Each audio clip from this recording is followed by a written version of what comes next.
एक आम बंदा जिसको कुछ नहीं पता वो यूट्यूब चैनल कैसे बनाए? रोजाना यूट्यूब पे तकरीबन 7 लाख घंटे की वीडियो अपलोड होती है।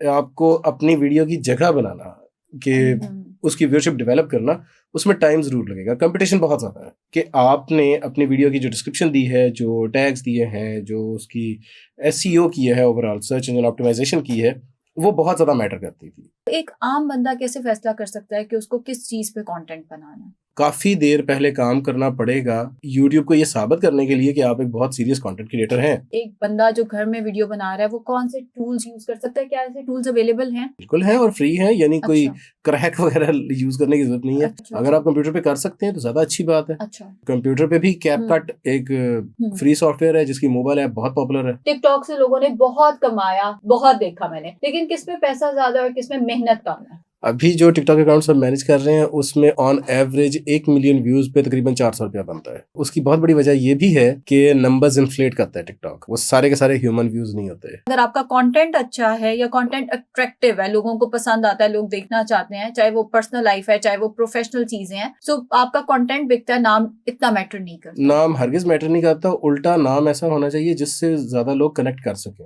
किस तरह की वीडियोस यूट्यूब पे अच्छा परफॉर्म करती हैं? हर तरह की वीडियोस अच्छा परफॉर्म करती हैं। इतना शदीद कंपटीशन है ना, आपने बहुत ज़्यादा टाइम लगाना है अच्छा कंटेंट बनाते हुए, वो फौरन उठेगा नहीं। एक वीडियो उठ जाती है, फिर आपको सब्सक्राइबर लग जाता है, फिर आपकी ऑडियंस बन जाती है। अगर आप ऐसा टॉपिक पकड़ेंगे जिस पे बात करना आपको बहुत पसंद है तो फिर आपको फर्क नहीं पड़ेगा कि कितने पैसे हैं, वो आपके लिए एक लेजर एक्टिविटी बन जाएगी। अस्सलाम वालेकुम। आज का पॉडकास्ट हेल्थ से रिलेटेड तो नहीं है, लेकिन ये आप लोगों के बहुत सारे सवाल जो मेरे इनबॉक्स में आए रहते हैं उनका एक जवाब भी है, और उसके साथ साथ ये पॉडकास्ट होने जा रहा है मेरे बहुत प्यारे भाई के साथ जो कि सोशल मीडिया एक्सपर्ट हैं और जिन्होंने मुझे हेल्प की अपने चैनल को यहाँ तक पहुँचाने के लिए। तो आज हम बात करेंगे, अगर आप यूट्यूब चैनल बनाना चाहते हैं, जो मुझसे पूछते हैं कि यूट्यूब चैनल कैसे बनाएं, कैसे चलाएं, आपने कैसे चलाया, घर बैठे आजकल जितनी महंगाई हो गई है तो आप डॉलर में कैसे कमा सकते हैं, कितने डॉलर हमें आ सकते हैं, ये सारा हम आज इस बंदे से पूछने वाले हैं। और इस बंदे के बारे में ये बता दूं, अभी ये बैठे हैं ना, बैठते साथ ही ये माइक ऐसे क्यों लगा, ये ऐसे क्यों लगा, तो ये हमारे बॉस गुरु सब कुछ हैं। नुक्ताचीनी की आदत है और ये वो भाई है जिसने मुझे सबसे एंड पे टाइम दिया है पॉडकास्ट के लिए। तो मिलते हैं तैयब इब्राहिम भाई से। अस्सलाम वालेकुम। जी वालेकुम अस्सलाम। ऐसा इंट्रोडक्शन आज तक नहीं हुआ। हाँ, वो होना भी नहीं है, बहनें ही ऐसा इंट्रोडक्शन कराती हैं। आज से पहले तो आप वो होस्ट और एंकर्स के साथ बैठते रहे हैं ना। तो तैयब भाई मुझे ये बताइए कि हम यूट्यूब चैनल जब बनाने लगते हैं हमें कौन सा इक्विपमेंट चाहिए होता है जो कि सस्ता भी हो, बिकॉज ये जो पॉडकास्ट है ना, मैं चाह रही हूँ कि हर बंदे को बेनिफिट दे, क्योंकि महंगाई का दौर है, हर बंदा चाहता है वो कमा सके एंड डॉलर्स में, क्योंकि डॉलर ही ऊपर जा रहा है ना आजकल, तो डॉलर्स में कमा सके। तो क्या इक्विपमेंट चाहिए एक यूट्यूब चैनल के लिए? ओके, इक्विपमेंट से स्टार्ट कर लेते हैं। चूंकि आपने अपने चैनल का जिक्र कर ही दिया है, हम आपके चैनल को ही केस स्टडी के तौर पे यूज करते रहेंगे। बिल्कुल ठीक है। तो आपको याद ही होगा, सिर्फ एक फोन ही था। हाँ। एक माइक खरीद दिया था हमने, जो कि आई थिंक उस वक्त 2000 के आसपास का आया था। बिल्कुल ऐसे ही जो है। वायर वाला माइक 2200 का था, मुझे 2200 याद है। का माइक था। तो बस दैट्स इट, इससे ज्यादा कुछ जरूरत नहीं होती। कंटेंट ने बिकना होता है, इक्विपमेंट ने नहीं बिकना होता। और तब मेरे पास आईफोन भी नहीं था, तब ये महंगे महंगे फोन नहीं थे। मेरे पास था आई गेस ओप्पो का फोन था, कोई अच्छा फोन, मतलब ये नहीं कह रही ओप्पो बुरा है, मगर कोई ये नहीं है कि आईफोन ही आपको चाहिए या आपको सैमसंग का फ्लाम फोन ही चाहिए, बहुत महंगे फोन चाहिए। एक 22-23 हजार का ही फोन था मेरा वो तब। बिल्कुल, आजकल कैमरा क्वालिटी वैसे भी फोन्स में अच्छी हो गई है, लाइटिंग मैटर करती है। हाँ। और लाइटिंग के लिए अगर आप ये ऐसा कर लें, या तो आउटडोर शूट कर लें, और या फिर अगर आपकी कोई विंडो है, कोई ऐसा सनलाइट आती है, नेचुरल लाइट, डे लाइट आती है, तो बहुत है। बिल्कुल ठीक हो गया। ऑडियो मैटर करती है, अक्सर हम लोग ऑडियो भूल जाते हैं, क्योंकि आपके कंटेंट में जाहिर है ऑडियो बहुत मेन चीज है। अगर ऑडियो अच्छी नहीं होगी तो फिर सुनाई नहीं देगा, समझ नहीं आएगी, तो फिर यूट्यूब नहीं चलेगा। टिकटॉक चल सकता है, अच्छा, बगैर माइक के भी चल सकता है। अच्छा, लेकिन यूट्यूब के लिए आपको ऑडियो चाहिए। इसका मतलब हम टिकटॉक की भी बात कर सकते हैं। मैंने तो सिर्फ यूट्यूब का सोचा था, मगर थोड़ी टिप्स फिर हम टिकटॉक की भी लेंगे। तो मुझे ये बताइए, यूट्यूब चैनल बना कैसे सकते हैं? एक आम बंदा जिसको कुछ नहीं पता वो यूट्यूब चैनल कैसे बनाए? आजकल ये बहुत आसान हो गया है, बहुत बेहतर हो गया है। एक्चुअली ऐसे लोगों के लिए जो ज्यादा टेक सेवी लोग नहीं हैं, उनके लिए आसान हो गया, बेहतर हो गया है। जो थोड़ी सी बुरी खबर है वो तो ये है कि रोजाना यूट्यूब पे तकरीबन 7 लाख घंटे की वीडियो अपलोड होती है। 7 लाख घंटे की। अच्छा। तो दैट मीन्स कि आपको अपनी वीडियो की जगह बनाना, कि उसकी व्यूअरशिप डेवलप करना, उसमें टाइम जरूर लगेगा। कंपटीशन बहुत ज्यादा है। हाँ हाँ हाँ। बट अच्छी बात यह है कि आपकी जो जब आप वीडियोस बना के डालना शुरू कर देते हैं, पहले आज से कोई 6-7 साल पीछे चले जाएं, उस वक्त तक बहुत ज़्यादा ये मैटर करता था कि आपने अपनी वीडियो की जो डिस्क्रिप्शन दी है, जो टैग्स दिए हैं, जो उसकी एसईओ की है, ओवरऑल सर्च इंजन ऑप्टिमाइजेशन की है, वो बहुत ज़्यादा मैटर करती थी। बिल्कुल ठीक है। तो वो फिर टेक्निकल लोग जो वीडियोस डाल रहे होते थे, पब्लिश कर रहे होते थे, जो टेक्निकली साउंड हाँ होते थे हाँ। ज़्यादा, वो तो उनकी वीडियोस बहुत जल्दी स्पाइक कर जाती थी, व्यूअरशिप लेने लग जाती थी। बिल्कुल ठीक है। उस जैसे वक्त डकी थोड़े से भाई हो हम गए। जैसे डकी भाई हो गए। नहीं, वो कंटेंट के ऊपर चले हैं। ठीक है, ठीक हो गया। ये ज़्यादातर जो यूएस के चैनल्स हैं, जो ठीक बाहर ठीक के ठीक। चैनल्स हैं, उनको एडवांटेज मिला था कि जो ठीक लोग है। ऑलरेडी सर्च इंजन के साथ काम करते थे, जो ऑलरेडी डिजिटल के ही प्रोफेशनल्स थे, उनके चैनल बहुत जल्दी स्पाइक कर जाते थे। बिल्कुल ठीक है। वक्त के साथ साथ अब चूंकि उन लोगों ने अब्यूज करना शुरू कर दिया, अच्छा। अब्यूज इस तरह से करना शुरू कर दिया कि उनको पता था, फर्ज करें आज जब हम ये वीडियो रिकॉर्ड कर रहे हैं तो पीएसएल का बहुत शोर होगा। बिल्कुल ठीक है। तो अगर हमने अपनी वीडियो उठानी है तो हम दरमियान में थोड़ा सा पीएसएल के टैग्स डाल देंगे, हिडन टैग्स डाल देंगे, को 2-4 खिलाड़ियों के नाम डाल देंगे, पीसीबी लिख देंगे, और नतीजा ये होगा कि वो वीडियो थोड़ी सी ज़्यादा ट्रैफिक ले जाएगी। ये मैं आज की जिक्र नहीं कर रहा, मैं जिक्र कर रहा हूँ आज से कुछ 6-7 साल पहले तक का। बिल्कुल ठीक है। ट्विटर पे अभी भी ये चल जाता है, आप ट्वीट अपनी कोई डालनी है, नीचे टैग्स इधर उधर के डाल दें जो बिल्कुल इररिलेवेंट है, आपकी ट्वीट चल जाती है। यूट्यूब पे चूंकि इस तरह से लोगों ने करना शुरू कर दिया और उससे लोगों ने जो व्यूअर्स थे वो इफेक्ट होना शुरू हुए कि हाँ। भाई ये वीडियो तो पीएसएल के बारे में है नहीं, ये तो 2 लोग बैठे यूट्यूब पे बात कर रहे हैं, तो पीएसएल क्यों लिखा है। नतीजा ये है कि यूट्यूब ने इस चीज की वैल्यू देनी बिल्कुल खत्म कर दी। बिल्कुल जी। वो उन्होंने ये अब डिसाइड किया कि जो व्यूअर बिहेवियर है, यूजर बिहेवियर है, उसके बुनियाद पे फैसला किया जाता है कि ये आगे किसको दिखानी है। फॉर इंस्टेंस अगर मेरी और आपकी सर्च हिस्ट्री बहुत कॉमन है, अगर एक चीज़ मुझे पसंद आती है, आपको भी पसंद आती है, तो अगर एक वीडियो मुझे रिकमेंड हुई है और मैंने काफ़ी देर देखी है, उसको लाइक कर दिया है, तो वो आपको ऑटोमेटिकली रिकमेंड हो जाएगी। अच्छा, ठीक हो गया। अब इसमें क्रिएटर का कोई काम नहीं है। बिल्कुल ठीक। क्रिएटर ने क्या उस पर लिखा हुआ मैटर नहीं कर रहा, मैटर ये कर रहा है कि मैं देख के क्या कर रहा हूँ। अब अगर मुझे पसंद आती है जो चीज़, वो मोस्टली आपको पसंद आती है, क्योंकि जाहिर है आप भी उसी शहर में रहती हैं, let's say same age group से हैं, सेम बाकी इंटरेस्ट्स वगैरह सेम हैं, तो ये समझ लिया एल्गोरिदम ने कि जी आपको भी पसंद आएगी, उनको भी पसंद आएगी, उनको भी पसंद आएगी, एंड सो ऑन। तो वो उन सब लोगों को, और फिर ऐसे ही ये चेन रिएक्शन के तहत बढ़ती जाती है व्यूअरशिप। अब यूजर बिहेवियर मैटर करता है। नतीजा ये है कि आपको टेक्निकल साइड ज़्यादा स्ट्रांग होना ज़रूरी नहीं रह गया, ज़रूरी ये रह गया कि जो आपका कंटेंट है वो व्यूअर को पसंद आए। बिल्कुल ठीक हो गया। थोड़ा सा लंबा हो गया था सारी। नहीं, बिल्कुल ठीक बताया कि आप कंटेंट मैटर करता है। अब ये मैटर नहीं करता आपने टैग्स क्या डाले हुए हैं, टैग्स क्या है, डिस्क्रिप्शन क्या है। टैग्स की एंड डिस्क्रिप्शन की क्या वैल्यू है इस दौर में। अगर मैंने कोई वीडियो खुद से अपलोड करनी है तो मैं टैग्स उसमें डालूं ना डालूं, पहला मेरा दिन है, मैंने पहले दिन चैनल बनाया, तो मैं उसमें टैग्स डालूं या बिल्कुल रहने दूं। देखिए, इतनी अहमियत तो ज़रूर है कि भाई ज़रा आसानी हो जाती है एल्गोरिथम को। पहला, अच्छा। अब जैसे आपने एक वीडियो बनाई है, ठीक है, तो सबसे पहले वो वीडियो बना के आप बिल्कुल तो नहीं छोड़ देंगी, आप कोई अपने दोस्तों वगैरह को सेंड कर देंगी, फैमिली को सेंड कर देंगी। तो पहला कोई 50-60 का 100 का एक यूज़र का होगा ग्रुप जिसको आपने पहले दिखा दिया।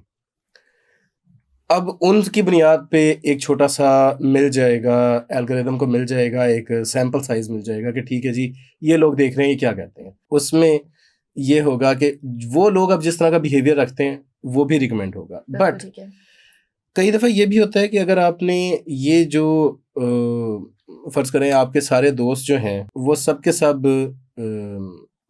लाहौर में रहते हैं, बिल्कुल ठीक है, तो कराची वाले लोगों को कैसे रिकमेंड होगी, बाकी सारे दुनिया में कैसे रिकमेंड होगी। अच्छा। वो चीज़ जो पहला एक सैंपल उसने निकालना है ना एल्गोरिथम ने, कि यार कोई 10 व्यूअर दुबई से भी आए, 10 कोई लंदन से भी आए, कोई 100 कराची से भी आए, वहाँ पर बहुत ज़्यादा मैटर करता है कि वो आपने एसईओ की क्या की हुई है, डिस्क्रिप्शन, टैग्स, ये चीज़ें कैसी हैं।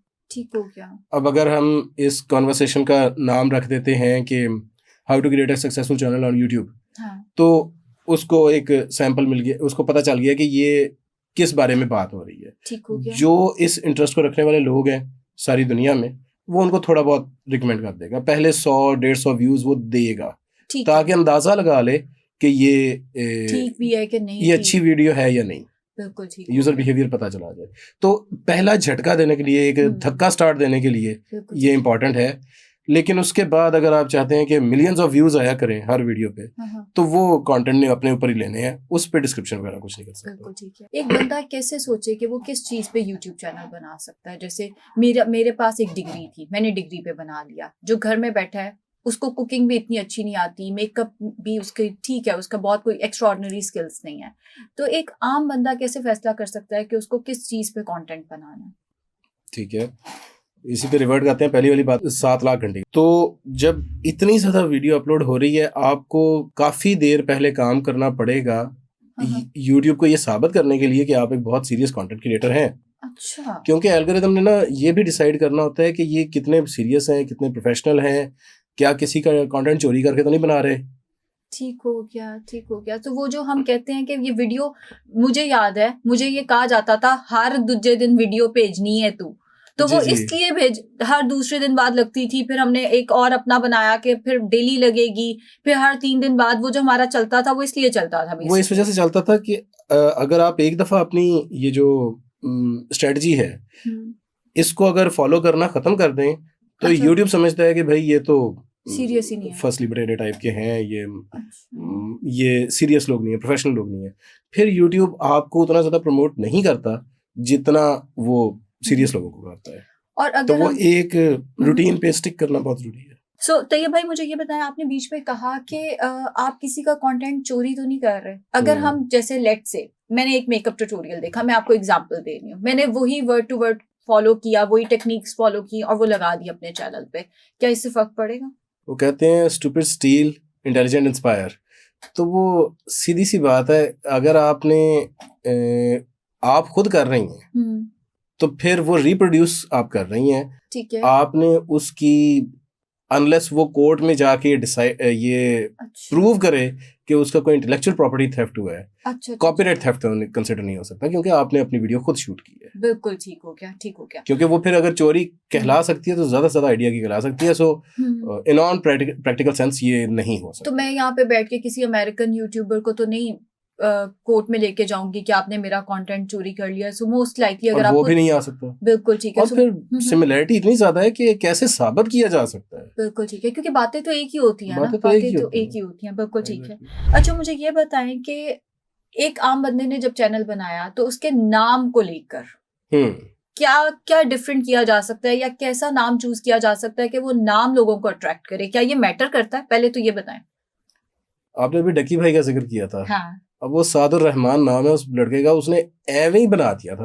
अच्छा, एवे ही बनाया था? एवे ही बैठे हुए बस बना दिया, सोचा ही नहीं कोई इस बारे में। अब वही नाम बन गया। And he doesn't really like that कि यार हाँ ये बड़ा प्यारा नाम है मेरा जो नाम बना है।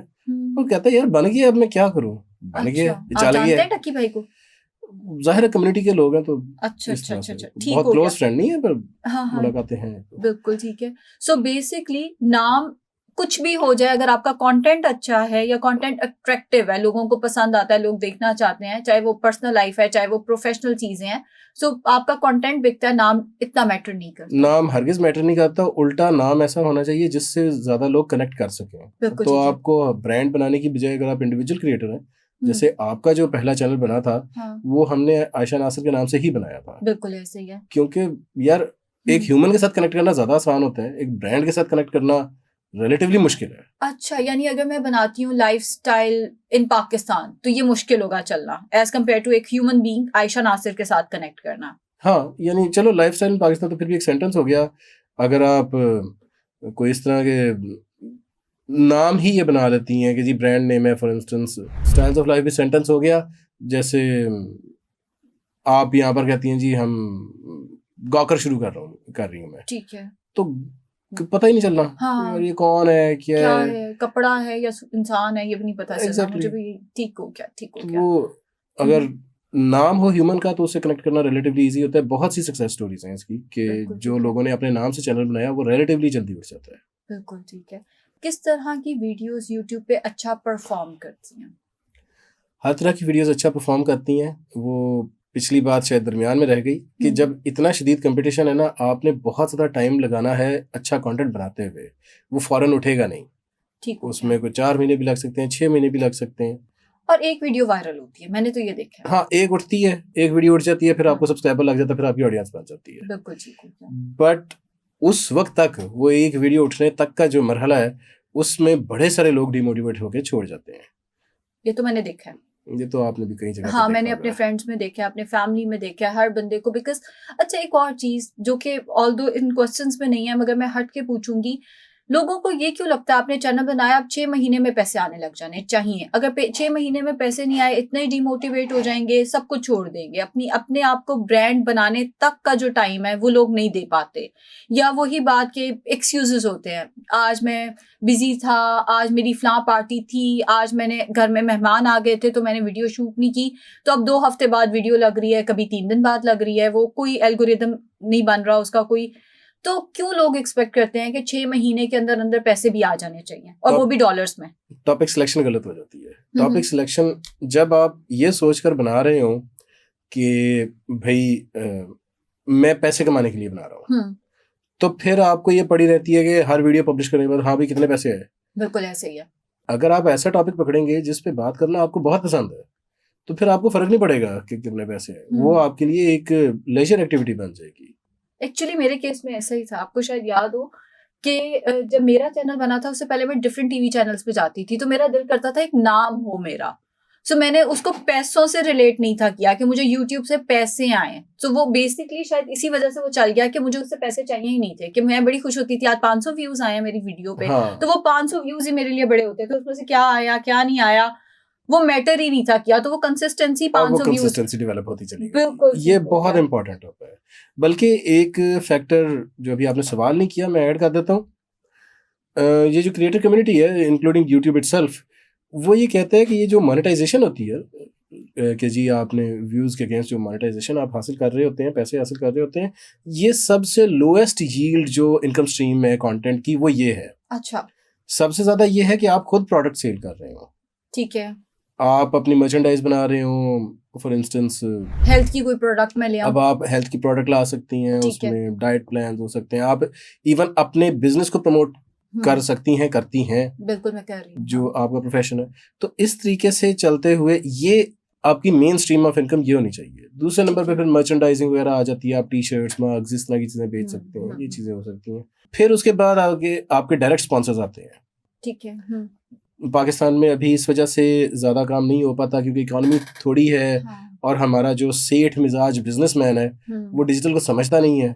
वो अभी तक टीवी पे और इवन अखबार पे फंसा हुआ है कि वहाँ पर ऐड देनी है, वो डिजिटल को भी समझ नहीं रहा।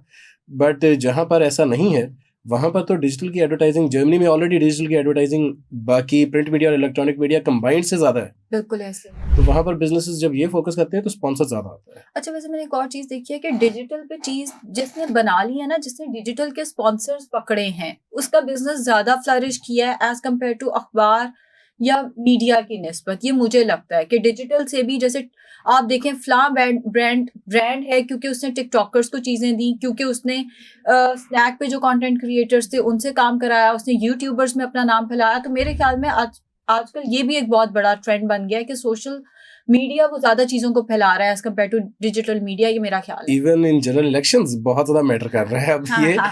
ये पाकिस्तान में जो मीडियन एज है, ये 25 करोड़ की तकरीबन आबादी है, मीडियन एज है 28-29 रफली।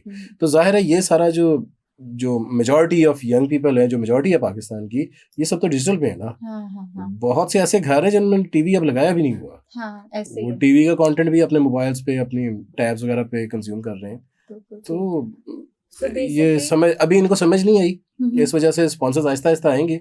बट इनकम स्ट्रीम्स जो आपकी लो यील्ड इनकम स्ट्रीम है वो है डायरेक्ट मोनेटाइजेशन। ये इससे यूट्यूब से पैसा आना, के कंटेंट के अगेंस्ट पैसा आना। तो अगर इस चीज पे भी फोकस करना चाहिए कि भाई आपकी जितनी आपका काम है कंटेंट का, वो सिर्फ व्यूअरशिप हासिल करने के लिए होना चाहिए, प्रमोशन दूसरी चीजों की होनी चाहिए। बिल्कुल ठीक हो गया। अच्छा, मुझे ये बताइए कि कोई अफोर्डेबल वीडियो एडिटिंग टूल्स, जैसे एक बंदा जो घर में वीडियो बना रहा है वो कौन से टूल्स यूज कर सकता है? क्या ऐसे टूल्स अवेलेबल हैं? बिल्कुल है और फ्री है, यानी कोई क्रैक वगैरह यूज करने की जरूरत नहीं है। अगर आप कंप्यूटर पे कर सकते हैं तो ज्यादा अच्छी बात है। कंप्यूटर पे भी कैपकट एक फ्री सॉफ्टवेयर है जिसकी मोबाइल ऐप बहुत पॉपुलर है। मैं भी वो यूज करती हूँ। ओके। तो कैपकट का कंप्यूटर का वर्जन भी आता है, उसमें बड़ी अच्छी वीडियो एडिटिंग हो जाती है, गुजारे लायक जो होती है। तो अगर आप कंप्यूटर में कर ले तो ज़्यादा अच्छा है, वरना मोबाइल भी अब काफ़ी इक्विप्ड है। अटेंशन कैसे ग्रैब की जा सकती है यूट्यूब पे? मैंने देखा, आजकल तो मुझे पता है कैसे ग्रैब कर रहे हैं, हमारे वक्त अच्छे थे मुझे लगता है, लेकिन खैर जैसे मैंने देखा जी, मैंने मेकअप, मेरे ज़हन में मेकअप ही आ रहा है क्योंकि मैं मेकअप ही देखती हूँ यूजुअली, तो मैंने मेकअप की वीडियोस, हाँ मुझे पता है मुझे मेकअप करना नहीं आता, इब्राहिम भाई आगे से हंसे ना मत, तो मैं कुछ बोला गया? तो मैंने अच्छा। मेकअप की देखी, अब उसमें 100 वीडियोस आगे सामने आ गई, मैंने देखा मेकअप टेक्निक आगे, उसमें से क्या मैं देखूंगी, क्या चीज अट्रैक्ट करेगी, क्या चीज मेरी अटेंशन ग्रैब करेगी, क्या टूल हो सकता है वो?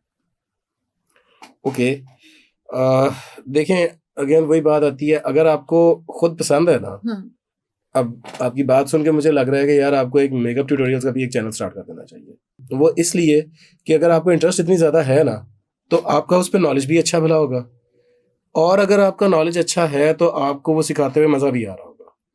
आपने तो मेरा मेकअप देखा नहीं हुआ, या बेहतर हुआ है, जो मेरा शुरू में होता था ना वो मुझे लगता है आप भूल गए हैं। वो याद है जब मैं पहली दफा आपसे हम मिले थे तो मैंने इतना ब्लश ऑन लगाया हुआ था, ये मैंने विद टाइम सीखा है, बट इतने अच्छे टेक्निक्स नहीं है कि मैं मेकअप चैनल ही स्टार्ट कर दूं। अच्छा, एक्सपर्ट होना जरूरी नहीं होता। अच्छा, एक्सपर्ट होना हरगिज जरूरी नहीं होता। आपकी कम्युनिकेशन अच्छी है और आपका इंटरेस्ट नजर आना चाहिए उसमें।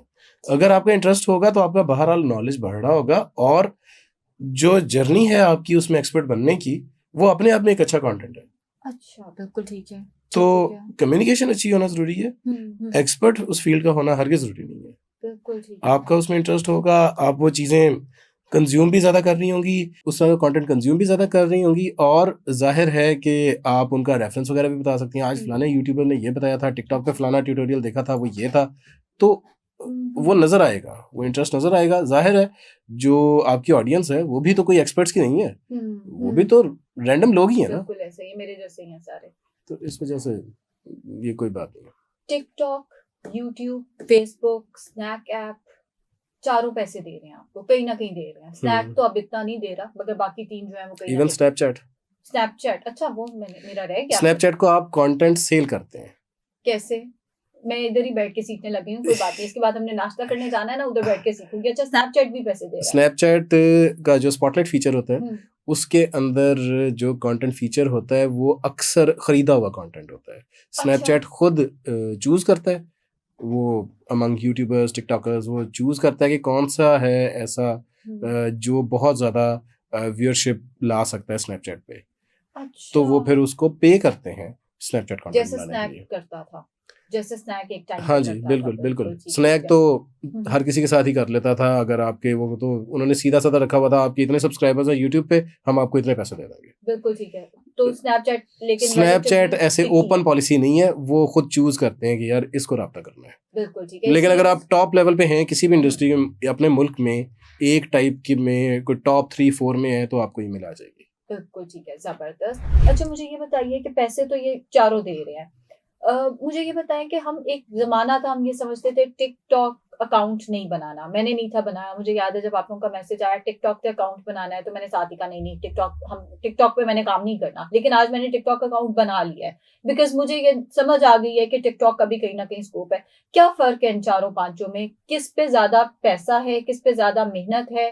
ताकि जो घर बैठा है, मुझे तो लगता है टिकटॉक पे मेहनत कम, पैसा ज्यादा है, मुझे ये लगता है। ऑल्दो मैं कोई कमा नहीं रही टिकटॉक से, मेरा तो चला ही नहीं है उस हिसाब से, बट मैं वैसे बता रही हूँ कि मुझे ये लगता है, मैंने देखा है लोगों को, टिकटॉक से लोगों ने बहुत कमाया, बहुत देखा मैंने, लेकिन किस में पैसा ज्यादा और किस में मेहनत कम है? अभी जो टिकटॉक अकाउंट सब मैनेज कर रहे हैं उसमें ऑन एवरेज 1 मिलियन व्यूज पे तकरीबन 400 रुपया बनता है बस जी। अच्छा। और उसकी बहुत बड़ी वजह ये भी है कि नंबर्स इन्फ्लेट करता है टिकटॉक, वो सारे के सारे ह्यूमन व्यूज नहीं होते।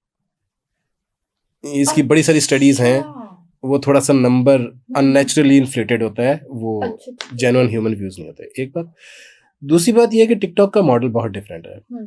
टिकटॉक, फेसबुक और यूट्यूब को एक्सक्लूड करके बाकी जितने भी हैं, ये सब बेसिकली सोशल मीडिया हैं, ये ह्यूमन टू ह्यूमन इंटरेक्शन की एप्स हैं। बिल्कुल ठीक है। हाँ, यूट्यूब पे तो मैसेज तक की फैसिलिटी नहीं है।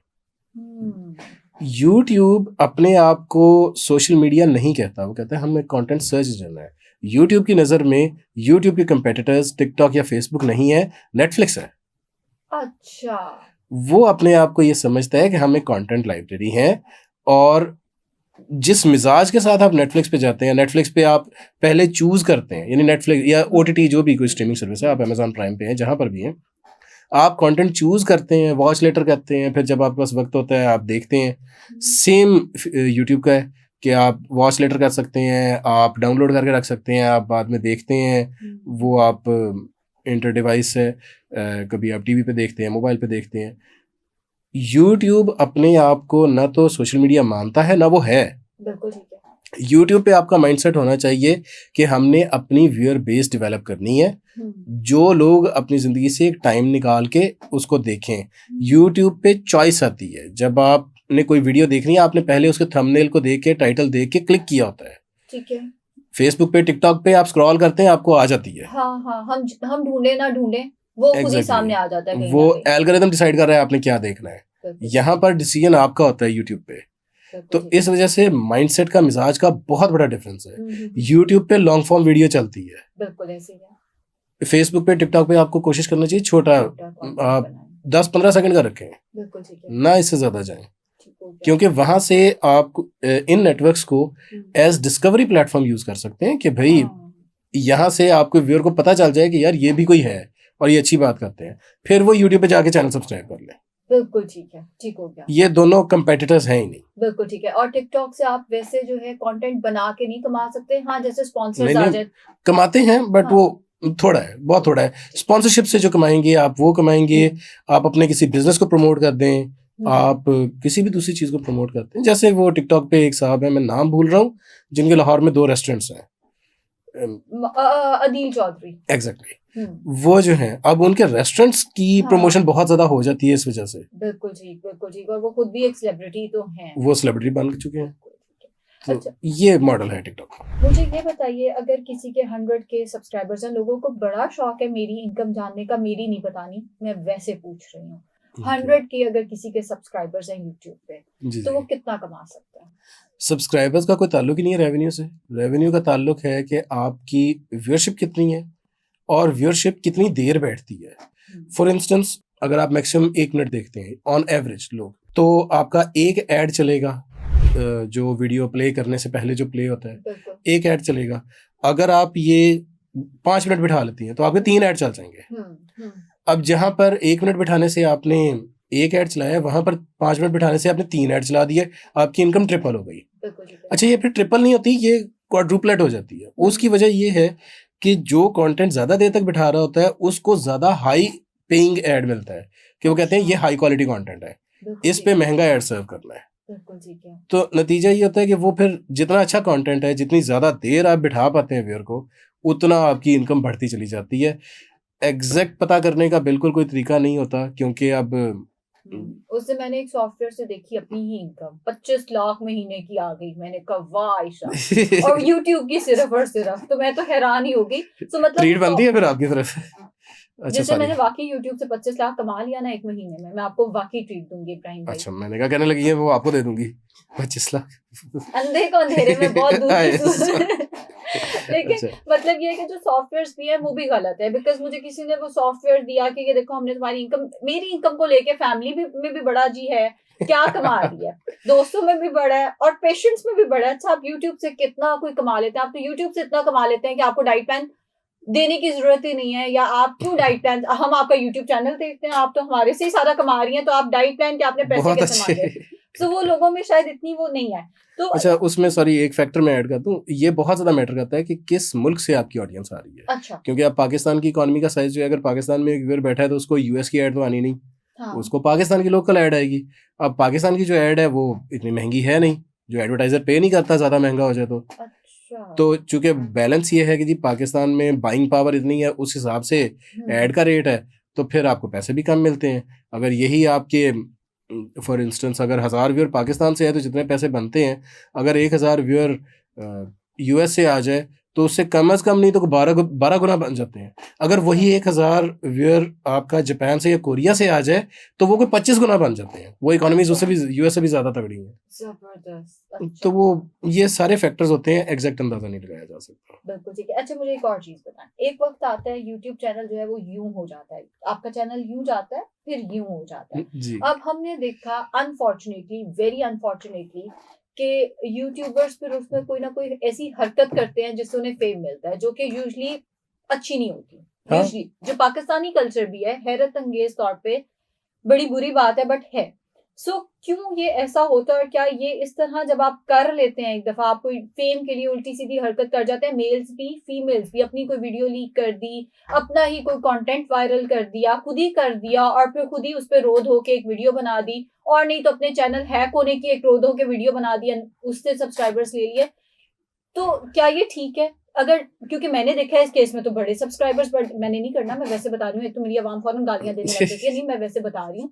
तो क्या ये ठीक है? एंड क्या नुकसानात हैं, क्या फायदे हैं? फायदे तो खैर कोई नहीं है मेरी नजर में, बट अगर नुकसानात हैं तो क्या नुकसानात है? देखिए, आप इज्जत बेचने निकले ना तो अच्छी प्राइस मिल जाती है। तो वही बात है कि भाई अगर आप कोई भी उल्टी सीधी हरकतें करने लग जाएं जिस पे आपको व्यूअरशिप मिलने का इम्कान है। पिछले दिनों सुन रहे थे किसी ने अपनी डेथ ही फेक कर दी थी। हाँ हाँ, पूनम पांडे ने। एक वो पहले टिकटॉकर का भी रहा था, पता नहीं कौन सा है, अदनान नहीं रहे, अदील नहीं रहे, कुछ इस टाइप का। तो वो अब ऑडियंस लेने के तरीके हैं, अपनी फेम दोबारा से रेलेवेंट होने के तरीके हैं, क्योंकि आजकल मेमोरी भी तो बहुत थोड़ी रह गई है ना, इतना ज्यादा कंटेंट की भरमार है, आपको भूल जाता है। अभी इलेक्शन हो रहे थे, इलेक्शन अभी हुकूमत बनी नहीं थी, पीएसएल आ गया, पीएसएल का स्यापा पड़ गया है, अभी पीएसएल खत्म नहीं हुआ होगा, कुछ और हो जाएगा, ईद आ जाएगी, रमजान आ जाएगा। तो फिर ये सब जब चल रहा हो तो दरमियान में अपने आप को दोबारा से याद कराना कि भाई मैं भी हूँ, तो उसके लिए कुछ ना कुछ तो करना पड़ता है। अगर आप बहुत अच्छे कंटेंट क्रिएटर होंगे, आप कोई आइडिया लेकर आएंगे नया, आप कोई अच्छी चीज बनाएंगे, कुछ अच्छा काम करेंगे। अगर आप ज्यादा इजी एग्जिट चाहेंगे तो बैठ के कोई ऐसी हरकत कर देंगे कि सारे एक दफा बोलने लग जाएंगे ओ यार उसने क्या किया। अच्छा, अगला सवाल ये है कि यूट्यूब चैनल बना लिया, उस पे अब पैसे आए कैसे, उसको मोनेटाइज कराना कैसे? बिकॉज ये भी कई लोगों को नहीं पता, यूट्यूब चैनल बना लिया बट उसको मोनेटाइज कैसे करा सकते हैं?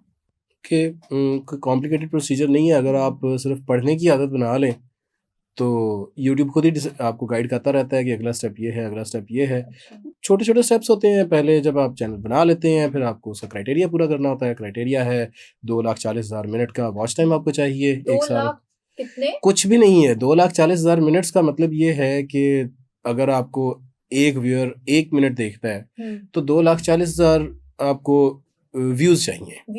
ठीक है। लेकिन अगर 2,40,000 व्यूज पे आप इक्तफा करके बैठ जाएंगे, आपको लगेगा कि यार इतना बहुत है, तो आप ये महीने के बाद को 50-60 रुपए बना करेंगे। अच्छा। अगर आपकी ऑडियंस पाकिस्तान से है तो ठीक तो आपको 50-60 तो नहीं बनाने हैं, आपको ज्यादा बनाने हैं। तो फिर आपको व्यूअरशिप भी कम से कम ये सोचना चाहिए कि 2-3 मिलियन की, 4-5 मिलियन की व्यूअरशिप हमें हर महीने लेनी है। ये बेयर मिनिमम है। ठीक हो गया। और ओवरऑल कितने आएंगे पैसे 4-5 मिलियन से? बिल्कुल रफ सा अंदाजा है। अब 4-5 मिलियन अगर व्यूअरशिप आप ले रहे हैं, जो सबके सब कम से कम कोई 1-1.5 मिनट 2 मिनट देखते हैं, तो और ये व्यूअरशिप अराउंड 90% अगर पाकिस्तान से है, तो आप रफली कोई हिसाब लगा सकते हैं कि कोई $200 से $300। उर्दू में बोलो। अब ये पाकिस्तानी रुपीस आजकल जिस तरह से गिर रहे हैं पता नहीं। 200 से अच्छा, अगर तो तकरीबन को 50-60-70 हज़ार रुपया, 80,000 रुपया आप ये सफर कर सकते हैं। ठीक हो गया। यानी अगर इतना है तो फिर आप ये सोच सकते हैं कि यार ये ठीक है, ये इस पे मैंने ज्यादा टाइम देना है, ज्यादा फोकस करना है, ये करियर चॉइस बन सकती है मेरी। बिल्कुल ठीक है, ठीक हो गया। इब्राहिम भाई, मुझे कोई एग्जांपल दें, कोई ऐसे लोग जिन्होंने घरों में बैठ के चैनल बनाया और आज बहुत सक्सेसफुल है।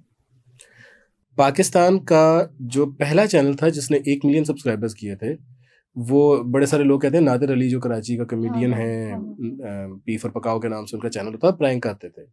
बड़े सारे लोग समझते हैं वो थे पहले, वो नहीं थे पहले। पाकिस्तान में जो पहला गोल्डन बटन आया था, यूट्यूब का गोल्डन बटन अवार्ड जो आया था, वो आमना नाम की एक खातून है, उन्हें आया था। वो कुकिंग रेसिपीज देती थी, किचन विद आमना, बिल्कुल। ठीक हो गया। और उनका तो चेहरा ही नहीं देखा था उस वक्त किसी ने। वो ये सिर्फ भी मैंने पूछना था कि ये चेहरा कितना मैटर करता है। अच्छा, तो वो चेहरा दिखाए बगैर उन्होंने गोल्डन बटन ले लिया था। गोल्डन मेडल ले लिया था पाकिस्तान में, और पहला था। यानी पाकिस्तान के जितने बड़े बड़े नाम है, क्या डकी भाई, क्या बाकी सारे, क्या नादिर अली, जुनैद अकरम, सब पीछे थे।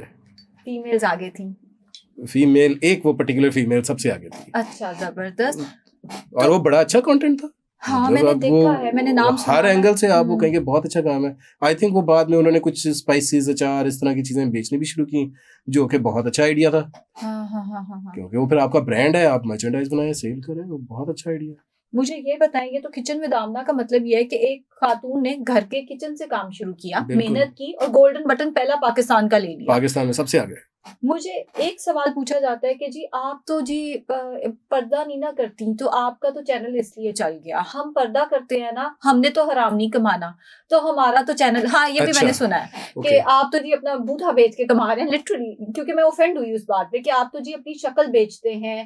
कंटेंट तो जाए भाड़ में, कि जी आप अपना न्यूट्रिशन की डिग्री का कंटेंट शेयर कर रहे हैं, वो सारा जाए भाड़ में। आप तो जी अपनी शक्ल बेच लेते हैं, दिखा लेते हैं, आपका कंटेंट तो इसलिए चल रहा है। हम तो जी पर्दा करते हैं, हम अपना कंटेंट कैसे आप इस बात को ऐसे लें कि कॉम्प्लीमेंट कर रहे हैं, जाहिर है अगर उनको लग रहा है कि ये शक्ल बिक रही है तो फिर अच्छी होगी ना। तो ये चीज़ आप उस पर फोकस करें। बाकी यार कोई ना कोई उल्टी सीधी क्रिटिसिज्म तो आपको मिलती मिलती रहेगी। रहती है, बिल्कुल। टिकटॉकर्स पे ये किया जा सकता है क्योंकि उनका कंटेंट बहुत से लोगों का है, ये कोई डांस कर रहा है, कोई मतलब वो बेच रहे हैं शक्ल, वो आपको नजर आता है। आप बात कर रही हैं कि जी गाजर खाने के फायदे क्या होते हैं, कैसे खानी चाहिए, और उस पे आप कह रहे हैं जी कुड़ी सोनी है, इस वजह तो देखनी है। ये कोई टॉपिक नहीं बनता, ये कोई टॉपिक कोई तुक नहीं बनता, इसको सीरियसली लेने की जरूरत तो कहने का मतलब ये है कि अगर आपकी शक्ल ना भी आए, doesn't matter at all, content अच्छा होना चाहिए। ठीक हो गया। आमना का कंटेंट अच्छा था, चल रहा है। एक और भी है, मैमूना मुस्लिमा मैमूना, पता नहीं है तो बहुत से। हाँ, उन्होंने भी शुरू में शक्ल नहीं थी दिखाई, अब वो आ जाती हैं सामने, बट वो भी उन्होंने भी 1 मिलियन 2 मिलियन किया है। वो बहुत पॉपुलर हुए थे, मैं नाम उनका भी भूल रहा हूँ, वो विलेज फूड सीक्रेट्स करके वो रेसिपी बताते हैं, जो कि याद है, मुजीब कुछ इस तरह करके है नाम। किसी को याद है नाम? मुबशर, हमारी टीम में से आ गया नाम, मुबशर साहब। अब वो बहुत पॉपुलर हुआ था चैनल, जिस रफ्तार से वो चैनल ग्रो किया है, बहुत कम चैनल्स ग्रो करते हैं। And no offence to him, he must be a cool guy, लेकिन उसमें शक्ल में कुछ देखने वाला नहीं था, तो वो चला है ना बहुत। ठीक हो गया। वो ज़ैनब के पापा कैसे चल रहा है, मुझे वो बताएं, क्योंकि अब मैं फेसबुक खोलूं, मैं यूट्यूब खोलूं, हर जगह ज़ैनब के पापा चल रहे हैं आजकल। हाँ, क्या वो कैसे वायरल हुए? आई मीन वो टिकटॉक से वायरल हुए। टिकटॉक से, और मेनली टिकटॉक इंस्टाग्राम से। देखिए बहरहाल एक यूनिक चीज तो है ना उसमें। आपको ये भी लगता है कि भाई एक फैमिली बहुत हाई इनकम फैमिली नहीं है, लो इनकम फैमिली है, सबको एक अपनाइयत सी भी होती है, एक इजीली कनेक्ट कर जाते हैं, एक हल्का सा क्या कहूँ सिंपैथाइज कर जाते हैं उनके साथ। तो जाहिर है उस तरह की स्टोरी आप देखना चाहते हैं। बिल्कुल ठीक है, that can be a feel good factor आता है ना उसमें। बिल्कुल ठीक है, ठीक हो गया। तो ये थे हमारे साथ तैयब भाई, बहुत बहुत शुक्रिया। और ये वो बंदा है जो मुझे टाइम नहीं देता, भाई ओके भी ये बंदा मुझे टाइम नहीं देता। तो ये भाई, मुझे उम्मीद है कि ये जो सवाल मुझसे पूछे जाते मेरी बेगम भी यही कहती है। भाई हो गए नहीं, वो कहती है। अच्छा, मुझे पता आप बिजी होते हैं, लेकिन खैर बड़ी मुश्किल से आज मुझे टाइम मिला। और उम्मीद है जो लोग मुझसे पूछते थे कि यूट्यूब चैनल कैसे बनाएंगे, ये जो आजकल इतनी इकोनॉमी डाउन है, जो लोग घरों से बाहर नहीं निकल सकती फीमेल्स, बिकॉज बच्चे भी संभालने हैं एंड कमाना भी है, बिकॉज अब एक बंदे की इनकम से घर का खर्चा नहीं चल रहा। तो मुझे उम्मीद है कि ये इब्राहिम भाई की जो बातें हैं आप लोगों के काम आएंगी। एंड अभी भी कोई सवाल है तो कमेंट सेक्शन में पूछ लें, मैं कोशिश करूंगी दोबारा इनसे टाइम लेने। शुक्रिया।